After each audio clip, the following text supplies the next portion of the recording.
Hey, what's up guys? How are you today? Welcome to my vlog. I'm just testing my bike today because I changed the coolant.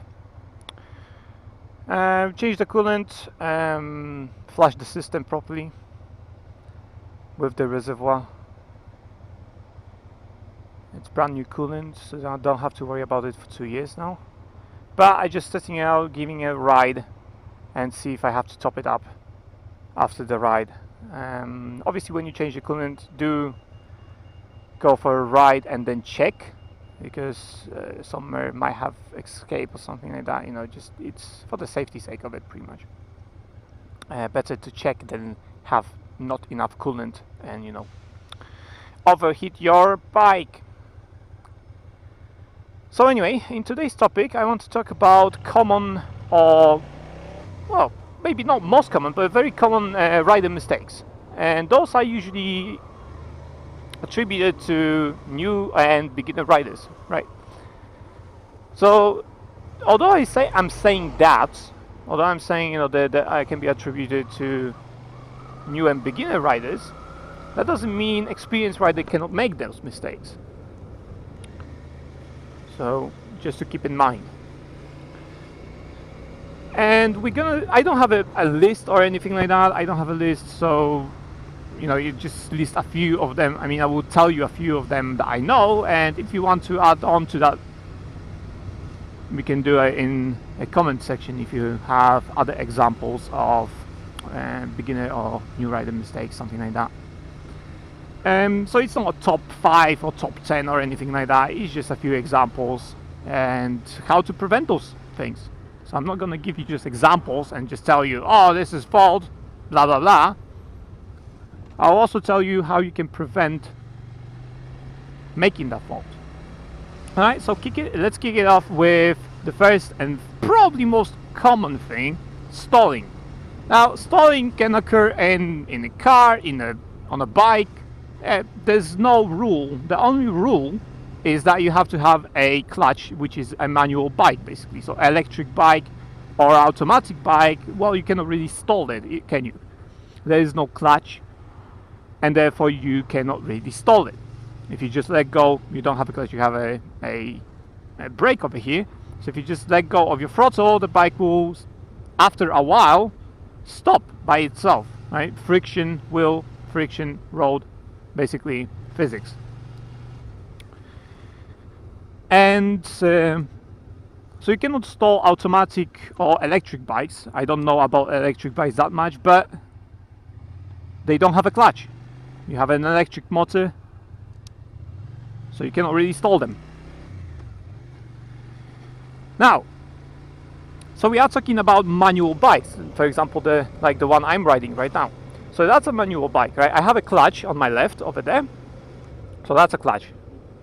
I have to clutch in if I want to go into a kind of neutral, false neutral. I'm not changing the gear to neutral, I'm just releasing the plate so that the bike is basically in free roll, let's call it.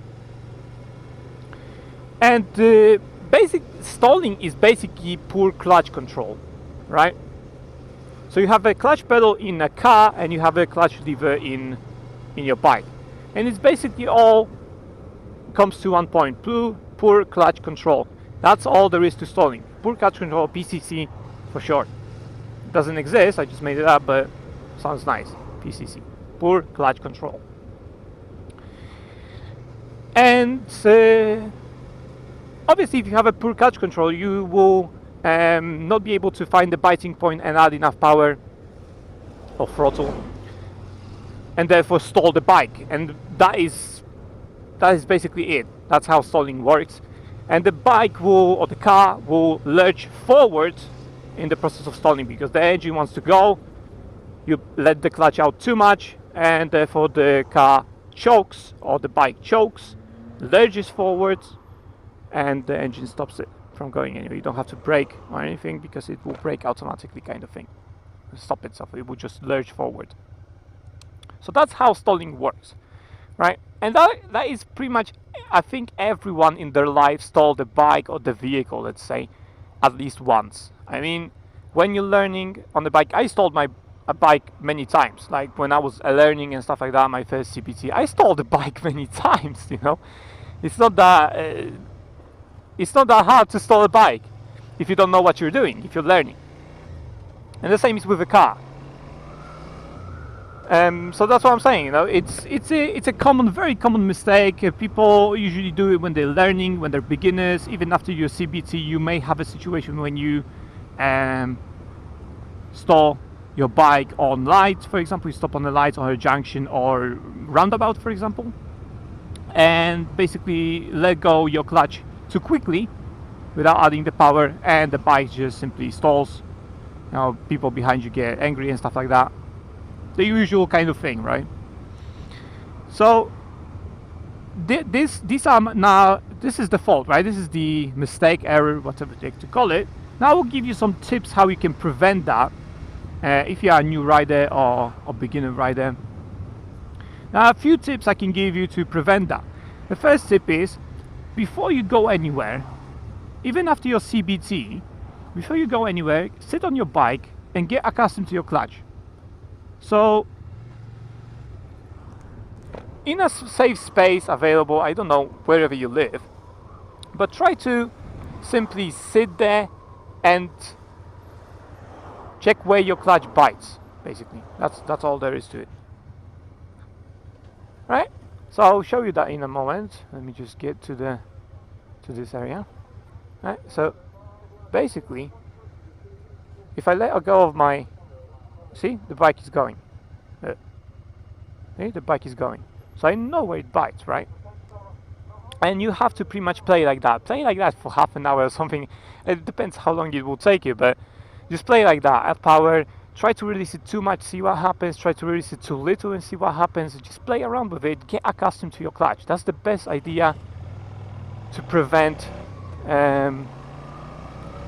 stalling. You know your clutch. You know where the biting point is and stuff like that.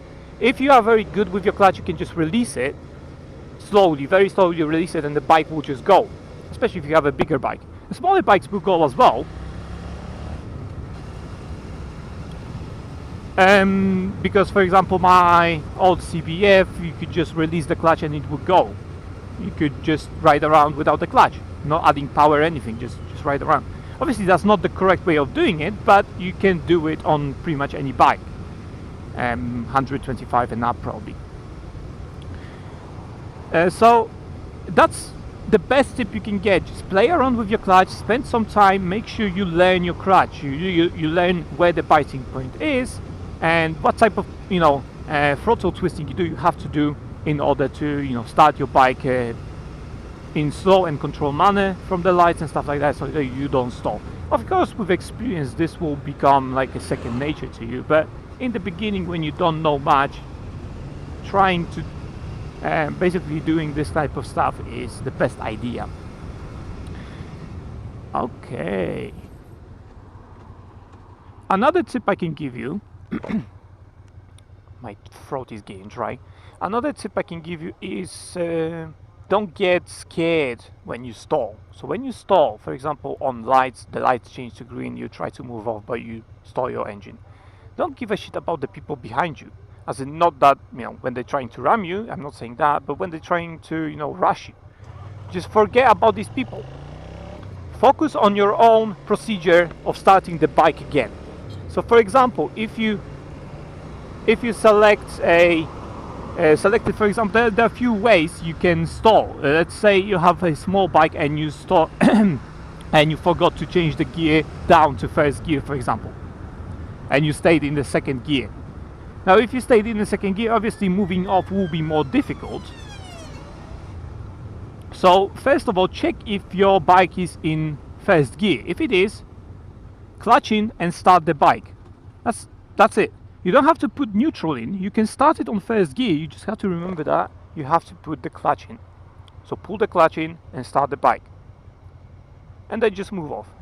You don't have to put it in neutral. Stop fiddling. Like, don't fiddle with your gears just to put it in neutral. Don't do that. Put it in first gear, clutch in, start the bike like you usually would on neutral, but with clutch.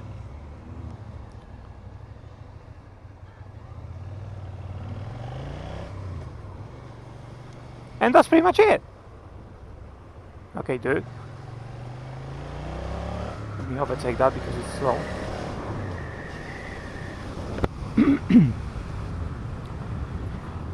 And that's pretty much it. Clutch in, start the bike, and move off. Don't worry about the people, honking at you behind or something like that. Just do it in your own time. I know it will be stressful because you want to rush because you think that you're obstructing people. Dude, 5 seconds will not fucking save their day. Seriously. Just don't mind them that much. Don't take a whole day, obviously, because they will fucking get out of their cars and fucking kill you. But at the same time, you don't have to rush, because when you rush, you make even more mistakes. So just take it step by step, right? Check the first gear. Check if you are in the first gear on neutral. It can be in neutral. It doesn't have to be, but check if it's in the first gear on neutral. And then start the bike. Clutch in. If it's first gear, clutch in and start the bike and just move off. That's it. It's that simple. And that's pretty much it. There's nothing else I can tell you when it comes to tips of stalling your bike. So first of all, practice to prevent stalling. Practice to prevent stalling. And when you do stall, take it step by step. So check which gear you're in. If you have a display like I do, some of the new bikes may have displays. You can see which gear you're in. You can either shift down or something. Don't try to start it on second gear, because you may have problems, especially with smaller bikes. And you can stall again if you are in second gear. Just shift down. Always try to shift down. If you don't have a display, shift down. If you can't, that means you're in first gear. And then just start the bike. That's it. Nothing else to it. And just move off when it's safe to do so, of course. Because some people may try to overtake you or something. So pay attention to that as well. And that's pretty much it. So that's how you can prevent stalling, by learning. And if you do stall, the procedure is very simple as well. Just start the bike up again and go. Okay? So I decided, because this is a bit long, so I decided to do a series of videos. A series of videos where I'll explain the faults, the beginner mistakes, instead of putting everything like 40 minutes video. Because my explanations tend to be rather long and long-winded. But I do want to stress this out, that I'm covering these mistakes in the best way possible, so that you understand what's happening, why is it happening, and how can you prevent it. So you don't have, oh, this is a mistake, it's due to poor clutch control, thank you very much, bye bye. It's useless to you, isn't it? Especially if you're a new rider, it's useless to you. So this is going to be a series of videos instead of one big video, so that they're shorter, and if you know something already, you don't have to watch it. You can just watch another video which you might not know something about. So I think that will be the best idea going forward with this thing. So this will be a series. I don't know how many videos there will be in the series. As I said, I don't have a list of those mistakes, and I'll be making them maybe not in succession, but whenever I talk about any mistakes, those will be in this series pretty much. Okay, so this is the first kind of episode, and I hope you liked it, hope you found it useful, and you get an idea how to prevent stalling on your bike or any other vehicle. Cars, the same kind of principles apply. Just play around with your clutch and find the biting point and stuff like that. Get used to it. It's the same stuff. Clutch is a clutch. Whether you have it in your hand or in your leg, pretty much doesn't matter. It's a clutch. Alright guys, thanks for watching, and I'll see you in my next vlog, on my next video. Give it a like, subscribe, and all that on YouTube. You can visit all the links below in the description, of course, and my novel, my Patreon for my novel. So it has nothing to do with YouTube, my Patreon, and my 2 novels actually, and my ebook, which you can buy on Amazon.